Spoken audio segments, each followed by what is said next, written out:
नमस्कार छात्रों, उनके ऑनलाइन पोर्टल पे आपका हार्दिक स्वागत है। मैं हूं तौफीक खान। देखिए, पिछले वीडियो में हमने जो तीसरा पार्ट चल रहा था उसमें कुछ रासायनिक सूत्र बनाना सीखे थे। रासायनिक सूत्रों के लिए मैंने आपको बेसिकली बताया था कि अगर हमें किसी तत्व का प्रतीक याद हो, उसकी परमाणु संख्या जिसको हम परमाणु क्रमांक भी कहते हैं याद हो, और हमें उनकी संयोजकता याद हो, तो फिर हम आसानी से रासायनिक सूत्रों का समाकलन कर सकते हैं। अब रासायनिक सूत्रों के लिए मैंने आपको बहुत सारे रासायनिक सूत्र बनाना बताए थे। उन रासायनिक सूत्रों को बनाने के साथ साथ मैंने आपको उनकी संयोजकताओं के बारे में बताया था कि उन तत्वों की संयोजकता हम कैसे निकाल सकते हैं। संयोजकताओं को निकालने का सही तरीका मैं आपको बता चुका हूं कि अगर हमें उनका परमाणु क्रमांक याद है तो परमाणु क्रमांक अगर हमको याद है तो उन परमाणु क्रमांक के आधार पर उनकी संयोजकताओं को निकाल सकते हैं। अब पहला बेसिक तरीका तो ये था कि हम क्या काम करें कि परमाणु क्रमांक 1 से लेकर 10 तक में से 2 घटा दें, तब उनकी संयोजकता हम लोग निकाल सकते हैं। उसके बाद भी दूसरा तरीका क्या था कि अगर हमें उसका परमाणु क्रमांक याद हो तो हम केलेमेन कक्षकों में उनके अंक भर करके, जैसे के में 2 भरे जाते हैं, एल में 8 भरे जाते हैं, एम में 18 भरे जाते हैं और एन में 32 भरे जाते हैं। अब उनको भरने का तरीका क्या था, हमने 9वीं क्लास में बोर की संकल्पना पढ़ी थी कि 2n² एक ऐसा सूत्र था जिसके माध्यम से हम केलेमेन कक्षाओं, जिनको हम कक्ष, कोष या ऊर्जा स्तर भी कहते हैं, में इनका मान निकाल सकते हैं। जैसे 2n² में 1 के निकालेंगे तो n की जगह 1 रख दो, 2 आ जाएगा। एल कक्षा के लिए निकालोगे तो फिर 8 आ जाएगा। इसी प्रकार अब हम तीसरी कक्षा, जिसको हम एम कक्षा कहते हैं, उसके लिए निकाले तो फिर उसका मान 18 हो जाएगा, और 4 के लिए निकाले तो उसका 32 हो जाएगा। और इसके साथ ही मैंने तुम्हें संयोजकताओं की परिभाषा बताई थी कि संयोजकताएं क्या होती हैं। मैंने तुम्हें बताया था कि इसकी 2 परिभाषाएं मैंने आपको बताई। अब इन दोनों परिभाषाओं में आपको स्पष्ट हो गया होगा कि किसी तत्व की संयोजकता किसे कहा जाता है। बताया था कि क्या बताया था कि किसी तत्व के ऊपर उपस्थित आवेश ही उस तत्व की संयोजकता कहलाता है। उदाहरण के लिए जैसे मैंने सोडियम के लिए लिया था कि सोडियम के ऊपर लिखा जाता है 1+, इसी प्रकार मैग्नीशियम, इसी प्रकार एल्यूमिनियम। तो ये क्या थे, इन तत्वों की संयोजकता निकाल सकते हैं हम अगर हमें इनके परमाणु क्रमांक याद हो। दूसरी क्या परिभाषा थी कि किसी तत्व के बाह्यतम कोष में, अगर किसी तत्व के हम बाह्यतम कोष की बात करें तो बाह्यतम कोष में उपस्थित इलेक्ट्रॉन इस तत्व की संयोजकता कहलाता है। उदाहरण के लिए हमारे पास सोडियम के लिए 11 था। अब 11 को जब मैंने इस तरह से अंकों में डिवाइड किया था तो हमने देखा था कि इसके सोडियम को लिख सकता हूं मैं 2 8 1। क्यों लिख रहा हूं उसको, क्योंकि 2 के कोष को देने, 8 एल कोष को देने, और एम कोष में अंततः 1 इलेक्ट्रॉन बचता है। इनको अगर मैं भर के तुम्हें दिखाऊं तो 2 2 4 2 6 2 8 8 और 2 10 और 1। अब एल कोष जो, उसकी आवश्यकता बची नहीं है। क्यों नहीं बची, क्योंकि भाई कोष में ये भी 17 इलेक्ट्रॉन और भरने होते हैं, जब जाके हमको 8 8 के 2 जोड़े बनाने, 2 का 1 बनाना, इस तरह से 18 को भर सकते हैं। तो इसके बाह्यतम कोष में कितने इलेक्ट्रॉन है, 1। तो पढ़ा था कि किसी तत्व के बाह्यतम कोष में उपस्थित इलेक्ट्रॉन इस तत्व की संयोजकता कहलाता है। और इसके बाद मैंने बहुत सारे तत्व तुम्हें सूत्र बना के दिखाए थे। रासायनिक सूत्र बनाने का तरीका, उसका संकेत तुम्हें याद हो, जिसका हम सूत्र पढ़ रहे हैं उसका तत्व का प्रतीक सूत्र या जिस अंक से उसको हम प्रदर्शित करते हैं वो तुम्हें याद हो, और उसकी संयोजकता तुम्हें याद हो, तो उनके नीचे, उन सूत्रों के नीचे उनकी संयोजकता रखकर उनका हम वज्रगुणा करा दें तो फिर आसानी से हम उनकी संयोजकताओं के लिए क्रॉस मल्टीप्लाई कराने से उनका रासायनिक सूत्र निकाल सकते हैं। बहुत से उदाहरण पढ़े, ठीक है।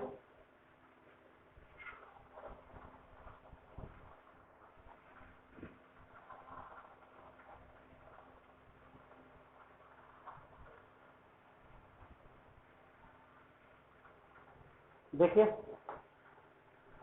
अब पढ़ते हैं आणविक द्रव्यमान।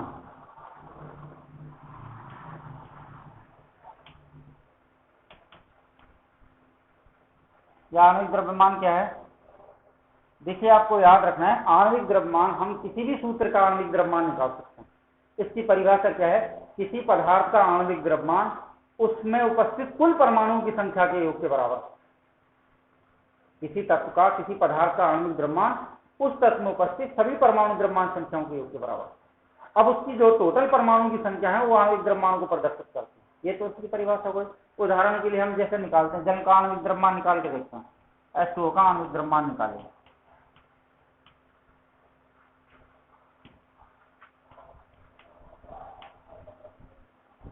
अब आणविक द्रव्यमान देखिए, हाइड्रोजन का कितना है, H2O, ठीक है। अब H2 कितने, 1 और 1 का दूना 2, प्लस ऑक्सीजन का 8 दूनी 16, तो टोटल कितना हो गया, 18 ही। इसी प्रकार बात करें हम कैल्शियम क्लोराइड की CaCl, तो इसका निकाल के देखो, कैल्शियम का परमाणु क्रमांक 20 होता है तो इसका 40 हो जाएगा, मैं शॉर्टली बता रहा हूं आपको, गुणा क्लोरीन का 17.5,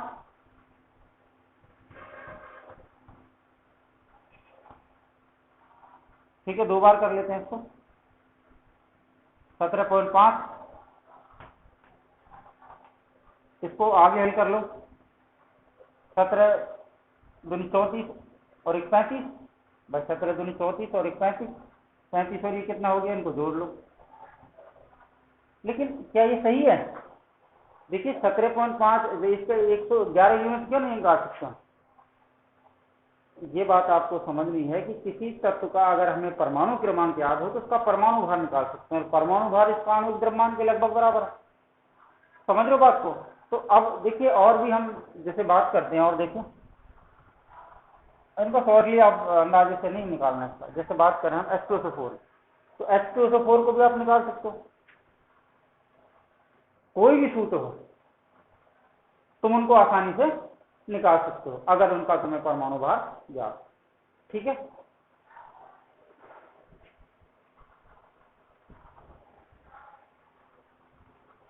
और देखिए अब आणविक द्रव्यमान के साथ में एक मोल संकल्पना है। ये मोल संकल्पना क्या है? देखिए मोल आवोगाद्रो संख्या आपने पढ़ी होगी,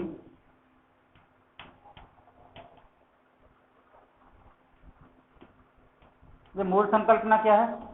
देखिए किसी हम हाइड्रोजन और ऑक्सीजन इन दोनों तत्वों के लिए अगर हम बात करें मोल संकल्पना की, तो मोल संचालन के लिए देखिए हम देखते हैं H2+O बन गया H2, लेकिन इसको ये कोई तरीका थोड़ा नहीं उसका, 2 इसके साथ लगाओ, ठीक है, 2 इसके साथ लगा दो तो H2 हो जाएगा। क्या ये सही है? मैं सिंपली आपको बता देना चाहता हूं कि ये चीजें अगर मैं आपको निकाल के देखूं तो मोल संकल्पना में हाइड्रोजन के 2 और ऑक्सीजन के,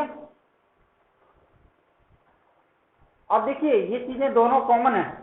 हाइड्रोजन संख्या देखिए मैं आपको हिंदी में बता रहा हूं, एवं ऑक्सीजन,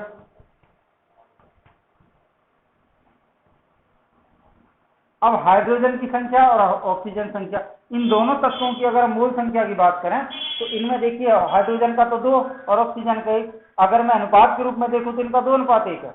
लेकिन मूल संख्या के लिए इनके परमाणु द्रव्यमान की संख्या भी हमें याद हो तो हम आसानी से इसकी मूल संख्या निकाल सकते हैं। इसी संख्या को मूल संकल्पना कहा जाता है। देखिए कैसे, और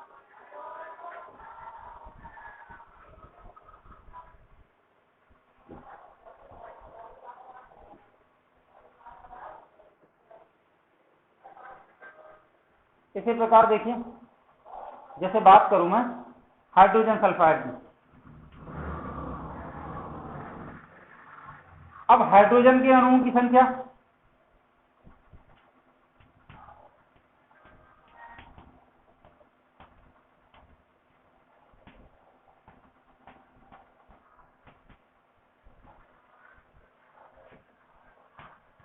और सल्फर के,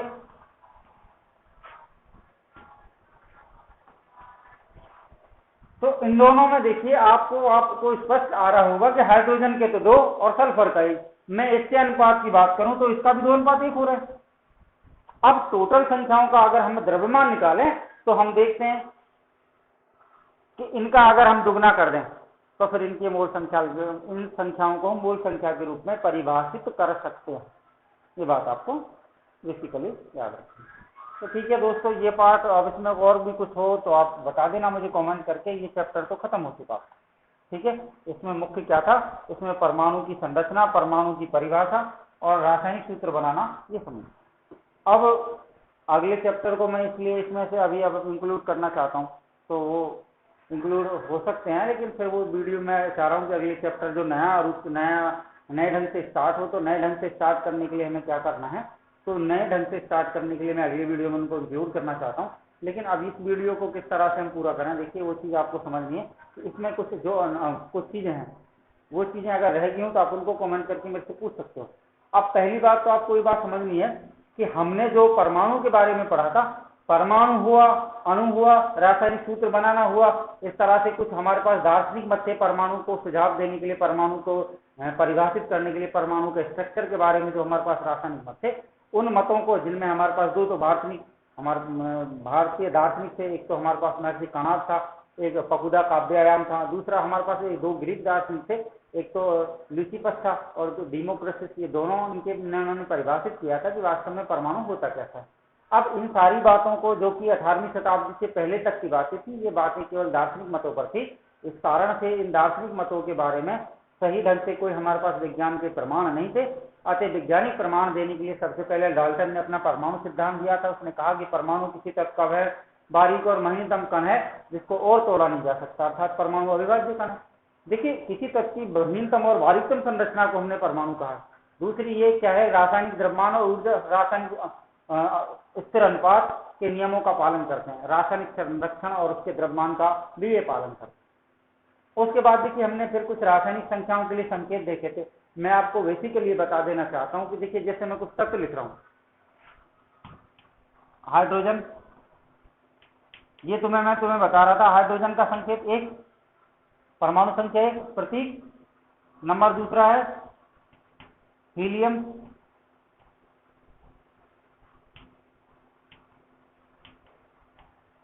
परमाणु संख्या 2 सूत्र ऐसी, नंबर 3 लिथियम,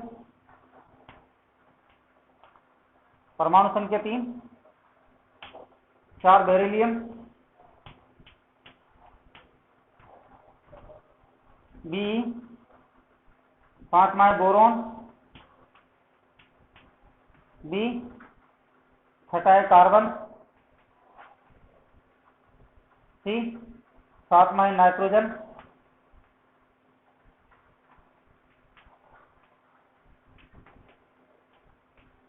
एन 8 ऑक्सीजन,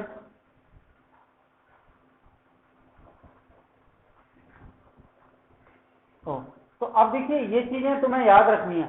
अब और भी जगह नहीं है तो और आप लिख सकते हो। मैं तुम्हें पहले बता चुका हूं कि सबसे पहले आपको इनकी परमाणु संख्या, ये जो आप क्रम देख रहे हो ना 1 2 3 का, ये आवर्त सारणी का एक क्रम है। मैं देखिए, मेंडलिक की आवर्त सारणी को हम 10वीं क्लास में पढ़ेंगे और 9वीं क्लास में इसका पैटर्न दे रखा है। आवर्त सारणी में देखिए, सबसे पहले सन 1800 में केवल हमारे पास 30 तत्व ज्ञात थे। 1865 में इनकी संख्या 1865 में इनकी संख्या 60 हो गई थी। उसके बाद 1900 में ये टोटल संख्या इनकी 99 हो गई थी। उसके बाद जैसे जैसे बढ़ते जा रहे हैं, आज वर्तमान में 114 थे, फिर अब 118 तक तो हमें ज्ञात है। तो आपको देखिए, इनमें 7 आवर्त हैं, 18 वर्ग हैं। तो इन सब चीजों को हम पढ़ेंगे विस्तार से। वर्ग में ऊपर से नीचे जाने पर क्या होता है, आवर्त में ऊपर से नीचे जाने पर, वर्ग में ऊपर से नीचे आने पर, आवर्त में बाएं से दाएं जाने पर ये क्या होता है, परमाणु आकार, परमाणु त्रिज्या, नाभ क्या, वैसे सारी चीजों में इन पर असर पड़ता है, वो हम पढ़ेंगे उस कक्षा में। लेकिन आपको केवल अब तो इतना याद रखना है कि तत्व को कम से कम तुम्हें क्रप्ट होने 36 में तक तुम्हें याद हो। हाइड्रोजन, हीलियम, लिथियम, इस तरह से इनको क्रम वाइज आपको याद रखना है। एक मेरे पास थोड़ा सा नुस्खा भी बताने का, लेकिन वो तुम्हारे लिए भी बेटर होगा नहीं, क्योंकि वो नक्शे जो है ना उनकी क्रम के हिसाब से बनते हैं। जैसे मैं बताऊं, हेलिना का पति रमेश कंसोलदास, ये इस तरह इनको भी तुम याद कर सकते हो। आप उनको पैटर्न करना चाहो तो आप मुझे कमेंट करके पूछ सकते हो, मैं वो तरीका भी तुम्हें बता दूंगा। बशर्ते आपको ये बात याद होनी चाहिए कि इनका परमाणु क्रमांक कितना है और इनका नाम क्या है, इनका प्रतीक क्या है। आप बात करें संयोजकता की, तो संयोजकता भी तुम इसमें से इनके बारे में निकाल सकते हो। संयोजकता निकालने का मैं तुम्हें तरीका ऑलरेडी बता चुका हूँ। अब देखिए, जब तुम इनको अच्छी तरह याद कर लोगे, हाइड्रोजन का परमाणु क्रमांक तो 1 सूत्र है, हीलियम इसका परमाणु क्रमांक 2 H, लिथियम परमाणु क्रमांक 3 सूत्र होता है Li, बेरिलियम परमाणु संख्या 4 सूत्र होता है B, बोरॉन परमाणु क्रमांक 5। देखिए, परमाणु क्रमांक और परमाणु संख्या दोनों एक ही हैं, या तो आप परमाणु क्रमांक कह लो या परमाणु संख्या कह लो, दोनों का मतलब एक ही है। इसका सूत्र होता है B। कार्बन संकेत, सॉरी, इसका परमाणु क्रमांक 6 होता है और इसका सूत्र होता है C। इसी प्रकार नाइट्रोजन परमाणु संख्या 7 सूत्र है, ऑक्सीजन 8 सूत्र। तो जब इनको आप अच्छी तरह याद कर लोगे, 36 तक इनको याद कर लोगे और इनके सूत्र तुम्हें याद हो जाए, इनकी परमाणु संख्या तुम्हें याद हो जाए, संयोजकता मैंने निकालने का तरीका बता दिया, तो आप सभी रासायनिक सूत्रों को कर लोगे, कोई दिक्कत आपको नहीं होगी। समझ लो बात को। अब देखिए, बहुत से लड़के, मैं तुमसे उस दिन से कह रहा हूं कि इनको समझने के लिए आपको ऑनलाइन क्लासेस पढ़नी होंगी। ऑनलाइन क्लासेस में खुद भी देखें, यार दोस्तों को भी कहें कि भाई हाँ हमारी क्लासें चल रही हैं, हमको सीखें। तो जब तक आप मुझे ऑनलाइन नहीं नजर नहीं आओगे या ऑनलाइन पढ़ोगे नहीं या कमेंट करके मेरे से पूछोगे नहीं, तो मैं तो सिलेबस तो पूरा करवा दूंगा। तो फिर इस तरह से कुछ मजे वाली बात होती नहीं है, क्योंकि अंडरस्टैंडिंग इतनी अच्छी हाई पावर होती नहीं। जब आप ऑनलाइन क्लासेस पढ़ोगे, कमेंट करके मुझे पूछोगे ये समझ नहीं आया, ये इसको हमें दोबारा समझना है, ये चीज़ें और तरीके से भी क्या हो सकती हैं, इनकी कोई वैकल्पिक विधि भी है, जब इन चीज़ों को आप मेरे से पूछोगे तो बेसिकली मैं उनको बताऊंगा, तो मुझे भी इंटरेस्ट आएगा इनको पढ़ाने। समझ रहे हो बात को? तो ये चैप्टर अब समाप्त हो चुका है। इसमें अगर कुछ रहा है तो आप कमेंट करके मुझे बताइएगा कि सर ये बिंदु रह गया है। वैसे मैंने कुछ छोड़ा नहीं है इसमें, फिर भी आपको लगता है कि मैंने इसमें कुछ रह गया तो आप उसको कमेंट करके पूछ सकते हो। कोई चीज़ समझ में नहीं आई है उसको आप मुझसे समझ सकते हो, पूछ सकते हो। समझ रहे हो? ठीक है।